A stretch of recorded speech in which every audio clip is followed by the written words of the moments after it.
இந்த கொஸ்டின் என்ன அப்படின்னு பார்த்தீங்கன்னா, எந்த பகுதியில் சாம்பார் ஏரி அமைந்துள்ளது அப்படிங்கிறது கொஸ்டின். ஆன்சர் வந்து ராஜஸ்தான் சமவெளி.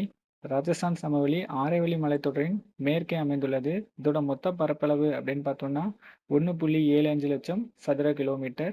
உலகின் 17வது மிகப்பெரிய பாலைவனமான தார் பாலைவனம் இங்கே தான் காணப்படுது. இப்போ ஆப்ஷன் ஏல பிரம்மபுத்திரா சமவெளி கொடுத்துருக்காங்க. இது அசாமில் இருக்கு. 56.275 சதுர கிலோமீட்டர் பரப்பளவுல இது பரவி காணப்படுது. இங்க அதிகபட்சமா வண்டல் விசிறிகளும் தராய் எனப்படும் காடுகளும் காணப்படுது. இப்போ ஆப்ஷன் பி கங்கை சமவெளி. இது இந்தியாவின் மிகப்பெரிய சமவெளி.